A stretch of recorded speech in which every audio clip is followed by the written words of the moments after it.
లోకేష్ గారు ముందు తన శాఖల యొక్క అధికారుల గురించి ఓసారి క్రాస్ చెక్ చేసుకోవాలి.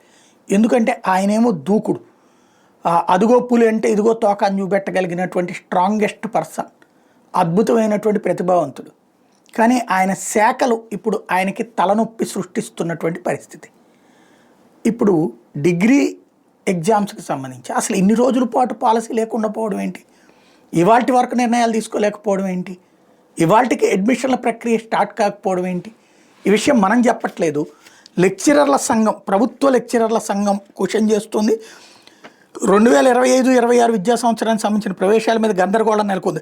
ప్రభుత్వ డిగ్రీ కళాశాలల అధ్యాపకుల సంఘం జీసీటీఏ, ప్రభుత్వ కళాశాలల గెజిటెడ్ టీచర్ సంఘం జీటీఏ చెప్తున్నాయి.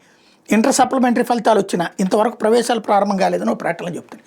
యాక్చువల్గా డిగ్రీకి జూన్ నుంచినే, అంటే మే నుంచి అప్లికేషన్స్ తీసేసుకుంటారు.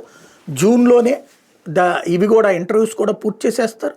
జూలైలో క్లాసులు బిగిన్ అయిపోవాలి. జూన్ ఎండింగ్కే క్లాసులు బిగిన్ అయిపోతాయి. జూన్ 10-14కి సెకండ్ ఇయర్ క్లాసులు బిగిన్ అయిపోతే జూన్ ఎండింగ్కి ఎలా బిగిన్ అవుతాయి. మా టైంలో అయితే జూన్ 14కి డిగ్రీ ఫస్ట్ ఇయర్ క్లాసులు బిగిన్ అయిపోయాయి. అలాంటి స్టేజ్లో ఉండేది. ఇప్పుడు మరి ఇంత లోపాలు ఎక్కడ వస్తున్నాయి?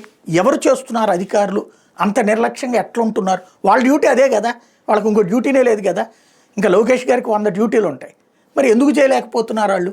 ఒకసారి చెక్ చేయాల్సి ఉంది.